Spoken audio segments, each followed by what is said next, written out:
assunto é com Murilo Rocha. E aí, Murilo, bom dia.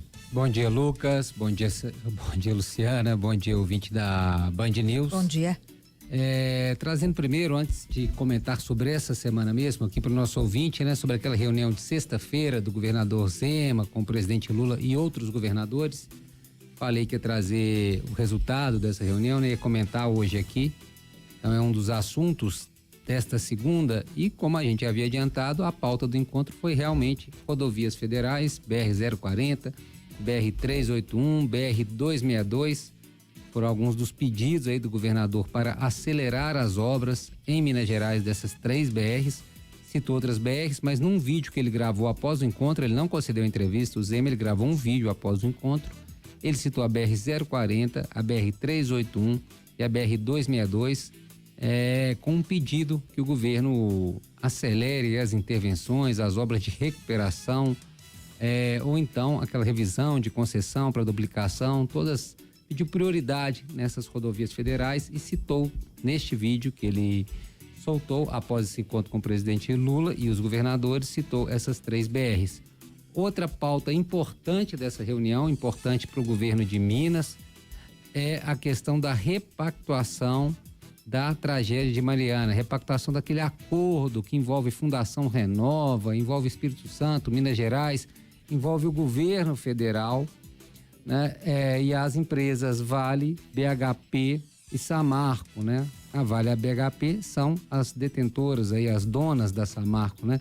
Cada uma detém 50% das ações da Samarco. Então esse assunto, vamos lembrar, né? Foi feito, logo que houve a tragédia lá em 2015, foi feito aquele termo de ajustamento de conduta, né? E foi pago um valor X lá para as famílias e criada a Fundação Renova, tal. Só que havia nesse próprio acordo daquela época a possibilidade já prevista aí uma repactuação, um redimensionamento desses valores que teriam sido pagos. É isso que está em jogo, essa repactuação. Minas Gerais está tentando acelerar desde o ano passado esse recebimento.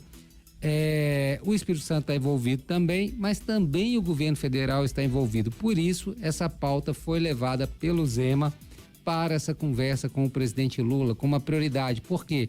Porque a União, né, o governo federal, é parte também dessa repactuação.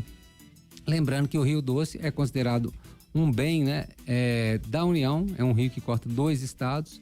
Então, por isso, inclusive, o processo ficou na Justiça Federal, toda essa questão. Então, além de Minas Gerais e Espírito Santo interessados nessa repactuação, há também o governo federal que participa dessas discussões. Além, é lógico, de Supremo Tribunal Federal, de Ministério Público Federal, estadual, todos estão envolvidos nessa discussão. Há a expectativa do Ministério Público Estadual aqui que se resolvesse no primeiro trimestre esta questão e fosse feito esse novo pagamento. Vamos lembrar, é esperado um pagamento aí recorde para essas questões ambientais, acima de 100 bilhões de reais. O de Brumadinho ficou ali em cerca de 36 bilhões de reais. Essa repactuação de Mariana é orçada, estimada em mais de 100 bilhões de reais, seria recorde. Parte ficaria com Minas Gerais, parte ficaria com o Espírito Santo e parte desse dinheiro ficaria com a União. Por isso, então, o Zema levou essa pauta para o governo federal para tentar agilizar, acelerar e essa repactuação sair ainda nesse primeiro semestre, mas vamos lembrar, há vários interesses envolvidos, inclusive, né? Vale e BHP, logicamente, também estão sentadas à mesa nessa discussão. Havia uma pressa para que esse acordo fosse fechado no ano passado, uma pressa por parte do Supremo Tribunal Federal, porque o presidente, na época, Luiz Fux, queria deixar como um legado do mandato dele a resolução dessa repactuação. Não foi possível por uma série de problemas e agora está na mesa de novo e o governo de Minas pedindo celeridade, pedindo aí para que o governo ajude aí para a conclusão, o governo federal ajude para a conclusão dessa repactuação. Então esse é assunto da semana passada, de sexta-feira, mas que é importante trazer essa atualização porque a gente não tinha comentado ainda aqui a resolução dessa reunião aqui no Jornal da Manhã. Então, um assunto importante esse. Vamos ver agora como essas pautas de Minas vão ser atendidas pelo governo federal. Falando rapidamente da agenda desta semana, questões importantes, entre elas, talvez, a principal delas, a posse, né? dos deputados estaduais, deputados federais também, a posse marcada para esta semana. Aqui em Minas já temos a definição na Assembleia da questão do presidente, provavelmente, né, tudo indica, uma chapa única, chapa de consenso.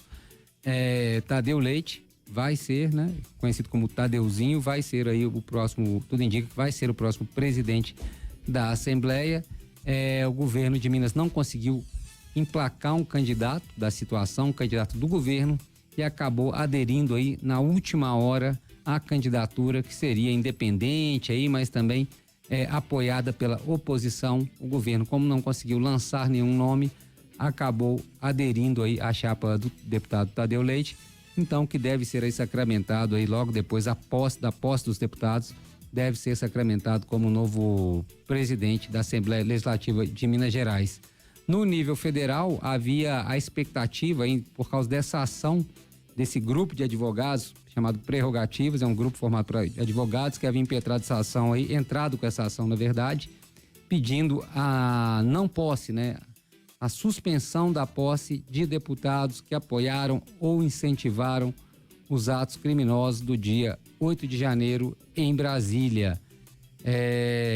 A denúncia havia sido encaminhada pelo Alexandre de Moraes à PGR para manifestação da PGR, e a PGR, na sua manifestação, entendeu, como Lucas e Luciana leram nas manchetes aí, entenderam que essa questão deve ser tratada não pela justiça, deve ser tratada no âmbito das próprias casas legislativas, né? No caso de deputados federais, na Câmara dos Deputados, em caso de deputados estaduais, porque há também deputados estaduais nesse bojo aí, deve ser tratado nas assembleias legislativas nos estados. Então, a PGR teve esse entendimento, esse parecer, devolveu para o Supremo, e o ministro Alexandre de Moraes, ratificou aí o parecer da PGR, então, pela não suspensão, ou seja, pela efetivação da posse dos deputados. Vamos lembrar, Nicolas Ferreira também estava nesse pacote, vereador Nicolas Ferreira, agora deputado federal mais votado do país,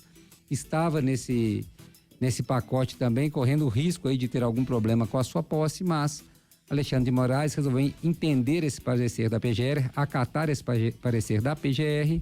Então, a posse desses deputados está garantida. Se qualquer discussão for ocorrer, vai ocorrer aí dentro das comissões de ética, das casas legislativas, seja Câmara dos Deputados, ou seja, Assembleias Legislativas aí nos estados. Vamos lembrar que o Sargento Rodrigues, aqui em Minas Gerais, também tinha situação muito parecida com essa do Nicolas aí, acusado de apoiar esses atos criminosos, atos golpistas aí do dia 8 de janeiro. Então, do ponto de vista da justiça, não há nenhum problema para a posse desses parlamentares. É isso, Lucas, Luciana.